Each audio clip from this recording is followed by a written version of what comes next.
On the last day of May 2009, a driver's license still carried an American over the Peace Bridge from Ontario to Buffalo, as it had for 91 years.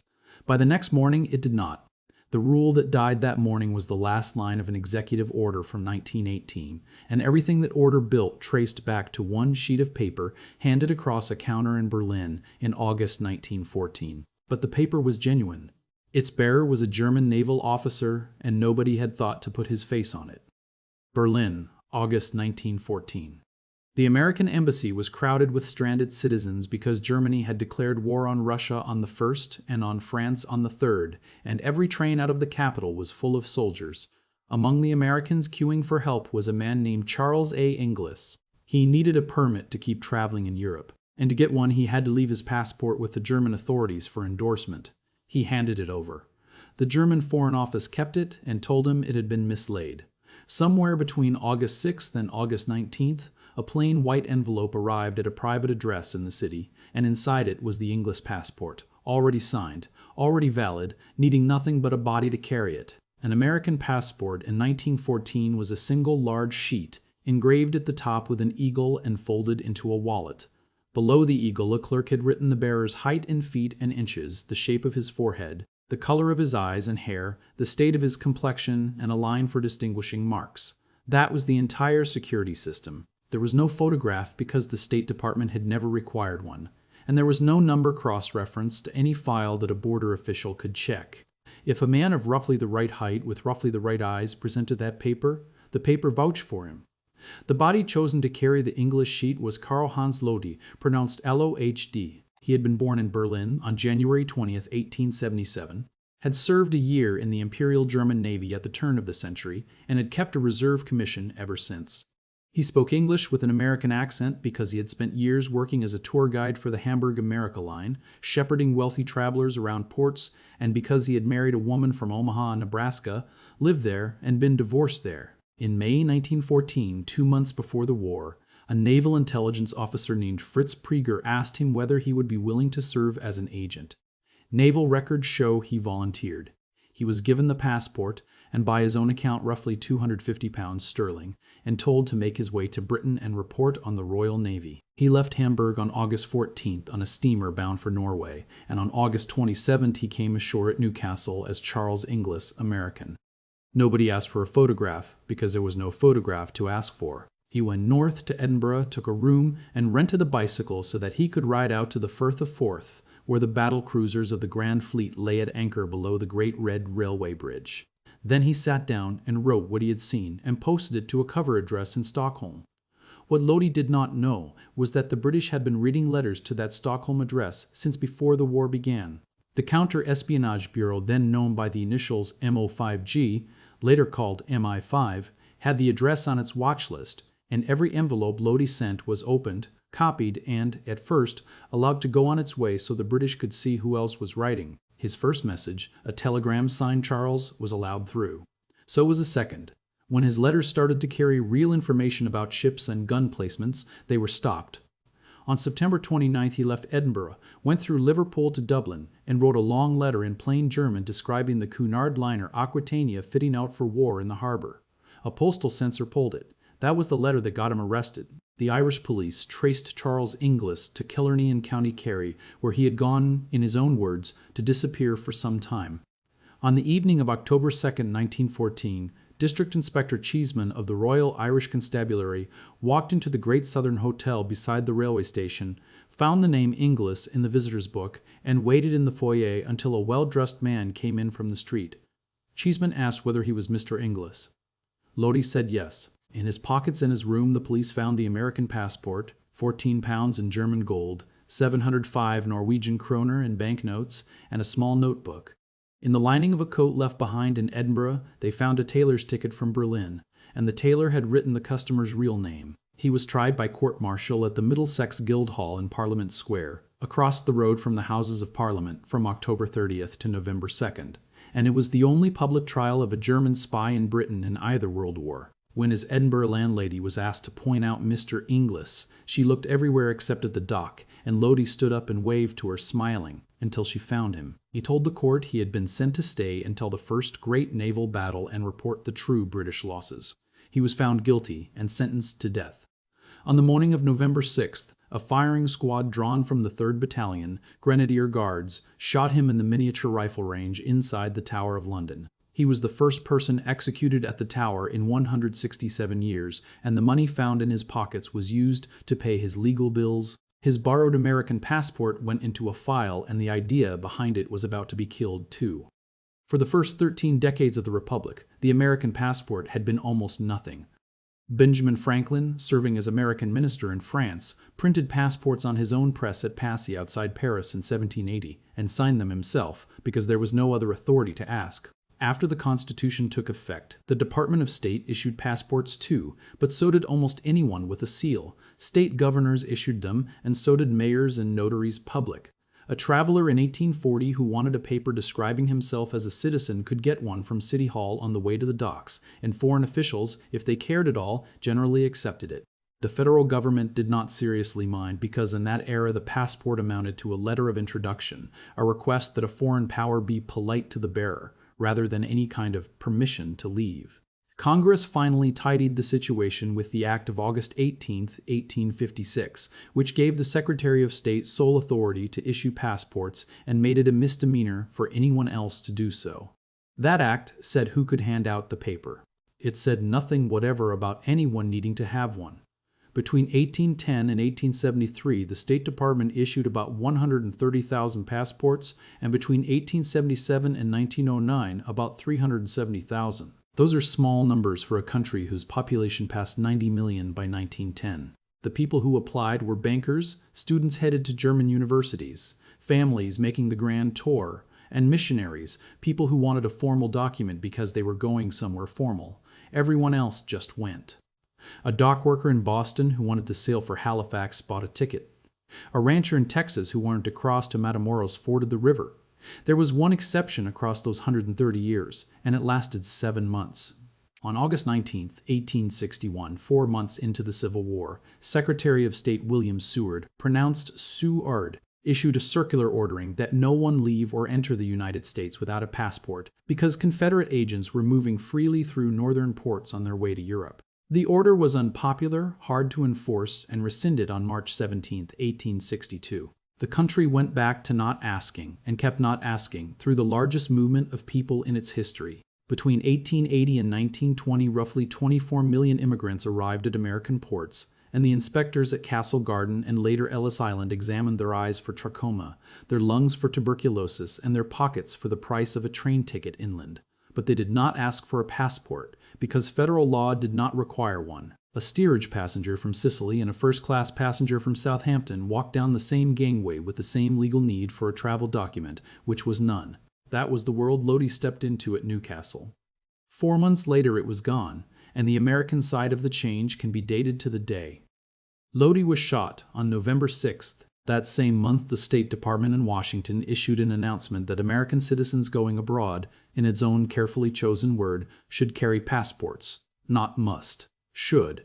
That was the first time the department had ever suggested a passport was for everyone rather than for people who wanted one. Then on December 21, 1914, Secretary of State William Jennings Bryan signed an order requiring that every passport application be accompanied by 2 unmounted photographs, no larger than 3 inches by 3 inches, one to be fixed to the application and one to the passport itself. Citizens who already held passports without photographs were told to go and have one added. That is the origin of the face in the American passport. No commission, study, or debate in Congress produced it. The State Department studied the newspaper accounts of a spy trial in London and realized that the description on its own paper had been useless. Every photograph taken in a drugstore booth for a passport application in the century since descends from Bryan's order of December 21st.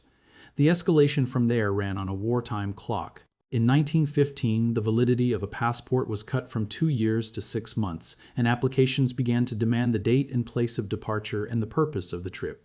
On December 15, 1915, President Wilson signed Executive Order 2285, which recommended that anyone leaving the country obtain a passport first.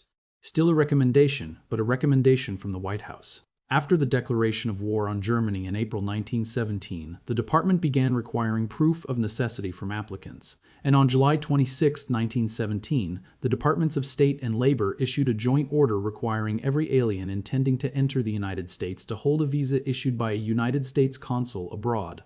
That order created the American visa system, and it was issued by 2 cabinet secretaries without a vote in Congress. On January 3, 1918, the passport was redesigned again, smaller, with security features against alteration, still a single sheet but now folded and glued inside a soft beige cover. Congress caught up on the 22nd of May, 1918. Representative Henry D. Flood of Virginia, chairman of the House Foreign Affairs Committee, had introduced a bill making it unlawful whenever the United States was at war and the president found it necessary to the public safety for any citizen to depart from or enter the country without a valid passport in hand. Wilson signed it. For the first time since the founding, an American needed the government's paper to leave home or return to it. The penalty was up to $10,000, or 20 years, or both. The regulations under that act came on August 8, 1918 in Executive Order 2932, and buried in its Section 9, Paragraph B, was a sentence that would outlive everyone in the room that day. No passports or permits, it said, shall be required of persons other than hostile aliens traveling between points in the continental United States and points in Canada or Bermuda, or passing through Canada on a trip between 2 American points. The frontier with Canada was too long, too busy, and too intertwined to police with a rule written for transatlantic liners. So the order left it open. That paragraph is the reason a driver's license worked at Niagara Falls for the rest of the 20th century. The war ended and the passport requirement was supposed to end with it. The Act of 1918 applied only in wartime, and the United States was formally at war until the separate peace treaties with Germany, Austria, and Hungary were ratified in 1921. When those treaties took effect, the legal requirement lapsed. An American could once again, on paper, leave without asking. What did not go back was everything built around the requirement while it was in force. The fees stayed.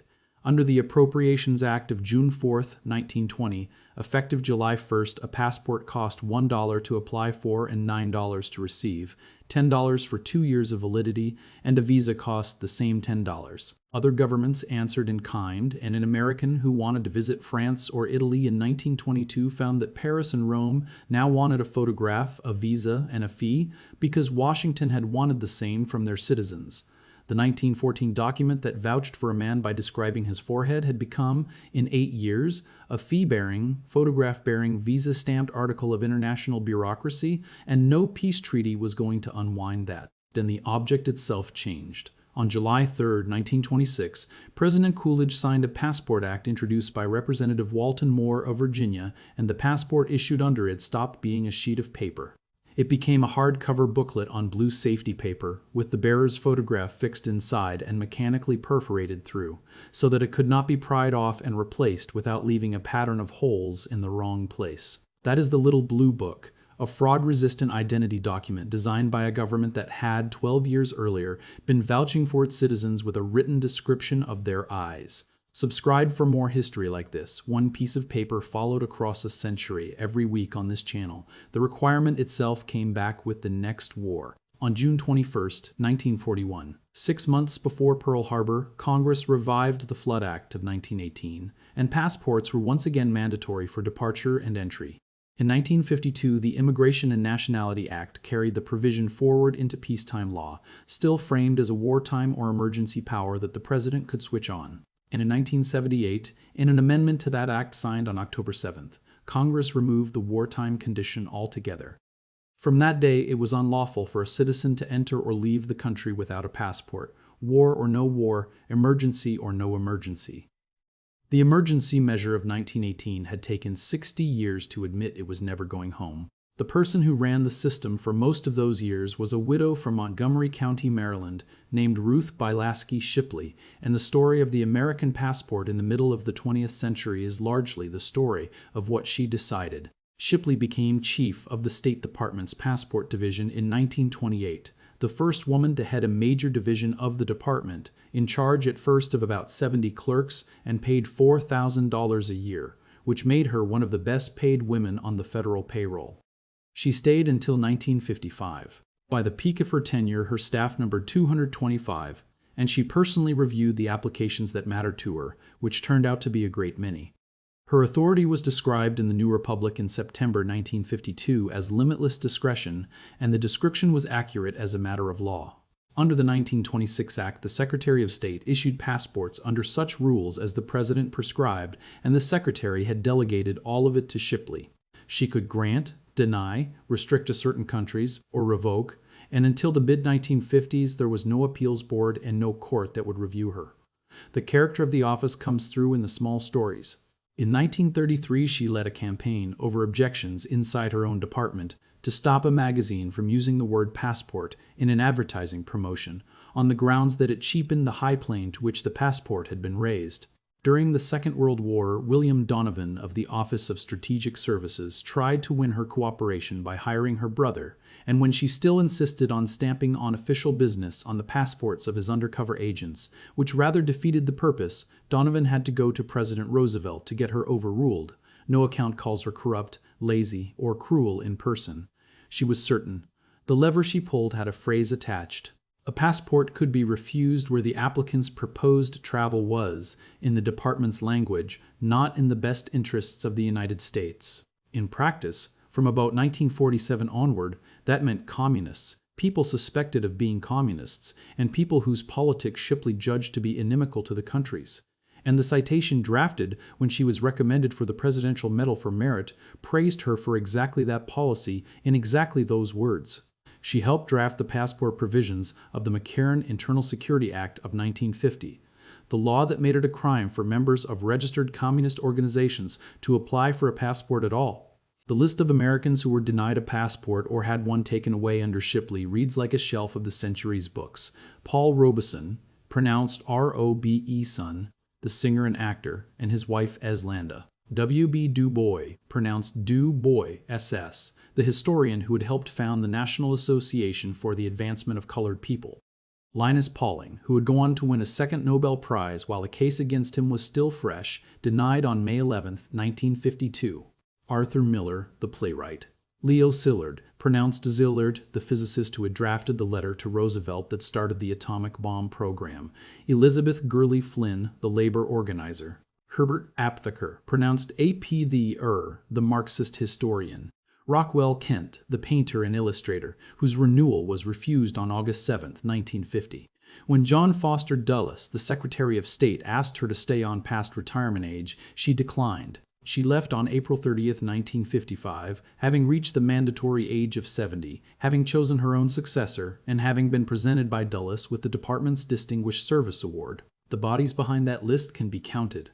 Robeson's passport was canceled on August 4, 1950, and for the next 8 years he could not accept a concert engagement in London, a film role in Europe, or an invitation to sing anywhere the State Department did not want him heard, because under the law as it then stood, the passport was the only lawful way out of the country. He was 52 when it started and 60 when it ended. Du Bois had his passport seized in 1952, at the age of 84, for declining to sign an affidavit that he was not a communist, and he did not get it back for 6 years. Hundreds of less famous Americans, teachers, scientists, union officials, a few journalists, were told that the document they needed in order to leave would not be issued, and were told, if they asked, that there was no one to appeal to. The check came from the Supreme Court, and it came narrowly. Kent v. Dulles was argued on April 10, 1958, and decided on June 16, 5 justices to 4. Justice William Douglas wrote for the majority that the right to travel was part of the liberty of which a citizen could not be deprived without due process under the Fifth Amendment, and that Congress had never given the Secretary of State any authority to deny a passport because of a citizen's beliefs or associations. The court stopped short of saying the government could never restrict travel, and held only that the Secretary had been doing it without a law. Rockwell Kent got his passport, and so, within weeks, did Robeson, who sailed for London that summer. 6 years later, in Aptheker v. Secretary of State, decided in 1964, the court struck down the McCarran Act's passport ban on Communist Party members outright as a violation of the Fifth Amendment, and after that the department had to give reasons and hearings. The last of the country-by-country bans on travel to Cuba, North Vietnam, North Korea, and Cambodia were lifted by President Carter in March 1977. By then, the passport was mandatory in peacetime, photographed, booklet-bound, fee-bearing, and subject to review by the courts. One piece of the 1918 order was still standing, though, and it was the piece that most Americans over 50 had themselves used. Section 9, Paragraph B, the Canada and Bermuda exemption, survived for 91 years. Through the Depression, the Second World War, the Cold War, and every year of Shipley's reign, a citizen of the United States could drive north across the Ambassador Bridge at Detroit or the Peace Bridge at Buffalo, spend a weekend in Ontario, and drive home by telling a uniformed officer where he was born. Historically, in the words of Customs and Border Protection's own account, travelers could offer an oral declaration alone, or could show any one of more than 8,000 different documents to prove who they were: a state driver's license, a birth certificate, a baptismal certificate, a voter's card. The border with Canada was, for the entire century, the last place where the old country still existed, where an American could leave and come back on his word. The commission that investigated the attacks of September 11, 2001, recommended that this end. Congress agreed in Section 7209 of the Intelligence Reform and Terrorism Prevention Act, signed on December 17, 2004, and the Departments of Homeland Security and State named the program the Western Hemisphere Travel Initiative. From January 23, 2007, citizens of the United States, Canada, Mexico, and Bermuda flying into the country from anywhere in the Americas needed a passport.